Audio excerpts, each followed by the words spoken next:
gusto natin ay maliwanag. Nais kong bigyan ng pansin sa inyo. Kaya sabi ko kanina, none of the above yung aking babanggitin because it encompasses everything when we talk of choices. Ako'y natutuwa sa CIMIC ng mga magulang dahil pinili niyo ang CIMIC. Of all other schools around. Eh, palakpakan ninyo yung mga parents ng CIMIC. Ano? Pinili nila.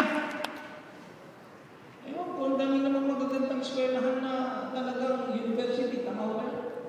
Pero pinili nila ang CIMIC. Huwag niyong aalisin yung anak ninyo, ano? Huwag nililiman. Magdagdag pa ho tayo.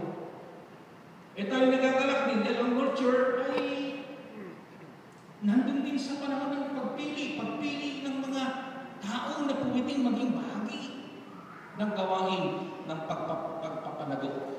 At ngayon din, pinagdiriwag natin ang mga tatanggap na bagong kaanib, tatanggapin na bagong kaanib dahil pinili din ho nila na kanilang buhay ay ipaglilingkod nila sa nagkaisang Iglesia Metodista.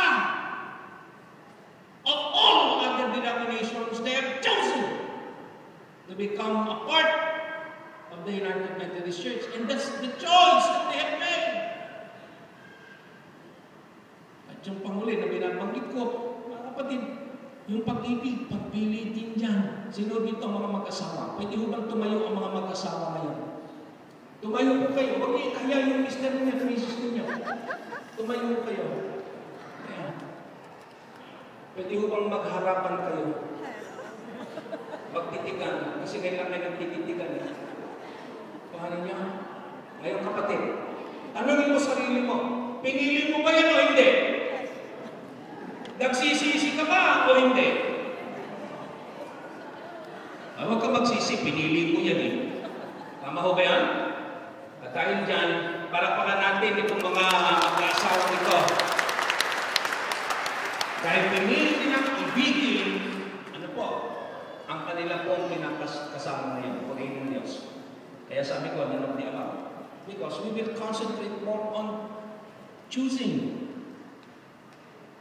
Ang sabi ho ng teksto natin mga kapatid, kayo ang pipili ng inyong kalagayan. Kayo ang pipili ng kamatayan ninyo. Kayo ang pipili ng tagumpay ninyo. Kayo din ang pipili ng inyong ikababagsak. Lahat ng yan ay pagpili. Pero mayroong isang bagay na binanggit po dito na nais kong bigyan ng pansin, mga kapatid. Ang sabi po dito mga kapatid, kaya piliin nyo ang buhay para sa inyo. Choose life. Of all of this, sabi ng Panginoon, you choose life. Kaya masarap mong mabuhay. Tanungin ko kayo, sino po ang gusto niyang mamatay?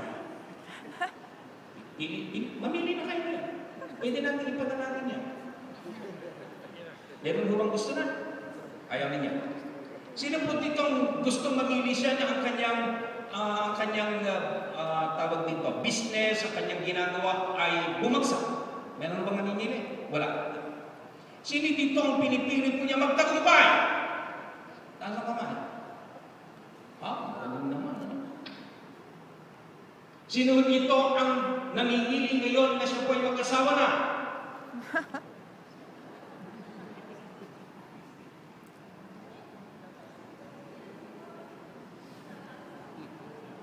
Kapatid, kung ikaw naman ay 40 na, mamili ka na. Meron ng istorya ganito para sa mga mag-asawa. Kaya ito'y pagpili. Si Ambo, noong kanilang panahon ng love month, Valentine's Day,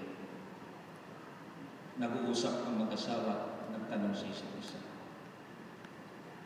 hindi ka ba nagsisisi? Sumagot si Ambo, yun ay kanonista. Sabi ng Ambo, oo nga, naalala ko noon. Nung makita ko ang tatay mo, tinutukan niya ako ng baril. Ang tanong niya sa akin, kasal o sa kulungan ka. Sumagot si Ambo. Sa kanyang naalala, hindi kasal. At pagkatapos ng sabihin nito ni Ambo, siya ay tumalikod bahagya at lumuhat umiyak. Bakit ka napaluha, Ambo? Sumagot si Ambo. Sabi niya, sana laya na ako ngayon. Hindi niya na-gets. Kung pinili sana niyang makulong kaysa magpakasal. Dahil 10 taon na silang nagsasama, sana, sabi ni Ambo, malaya na siya sa kulungan. It's a wrong choice. Ayon doon sa istorya. Ngayon, ang sabi ng ating talata, piliin niyo ang buhay, mga kapatid. And what does it mean to choose life? Kasi sabi ng talata natin, mamili ka ng kamatayan, mamili ka ng pagpapala, mamili ka ng sumpa. Pero sabi ng Panginoon, you better choose life. Bakit? Ang dahilan po kung bakit gusto ng Panginoon na piliin natin ang buhay, alam niyo po ang dahilan? Hindi po para kayo ay mag-enjoy. That's not the very essence of God's statement here in this text. To choose life, mga kapatid dito, is to choose the life that God has given you. And what kind of life God is referring to? Yun yung isang buhay na ang kinikilala ninyo ay Diyos. Alam niyo kung bakit? Kaya ang sabi ng Panginoon, piliin niyo ang buhay sapagkat ang gustong-gusto ng Panginoon ay ang buhay po nito kumikilala sa Kanya, sumasamba sa Kanya, siya po ang laging tinitingnan, siya po ang laging miningiti, siya po ang inaasam. At dahil ito ang gusto ng Panginoon, siya ang maging sentro ng buhay na ito.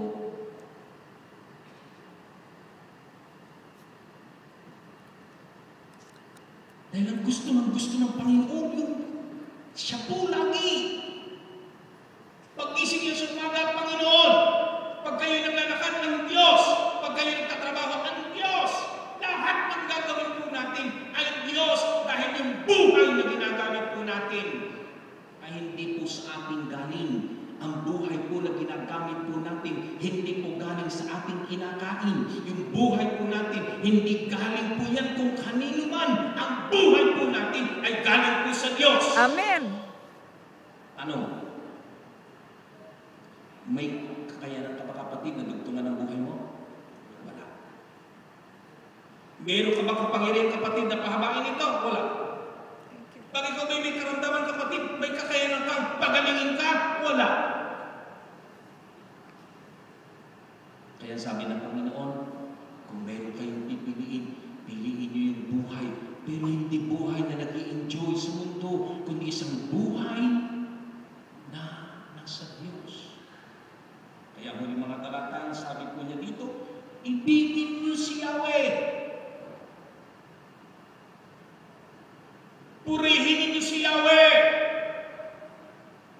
Awitan niyo si Yahweh. Wala kayong ibang gagawin kapatid, kundi ang Diyos na yan ay hindi pong laging kilalanin. At ano naman ang pangako mga kapatid, kung gagawin po natin ito, may mawawala ba sa atin kung ang Diyos na ito lagi po natin tinitingnan, kung ang Diyos na ito laging laman ng puso po natin araw-araw? May masama ba doon? Meron bang kakulangan doon? Kalugihan ba yun? Mawawalan pa tayo ng kita kung gagawin natin yun. Ano ang sabi po sa uling talata mga kapatid? Sa gayon, mabubuhay kayo ng matagal sa lupaing ipinangako niya sa ninunin sina Abraham, Isaac at Jacob. What does it mean, church? That the promise of God is even beyond. That the promise of God is here. Ang pangako ng Diyos, kanyang ibigay. piliin niyo buhay. Piliin niyo ang Diyos. Aming Ama, sa umagang ito, tulungan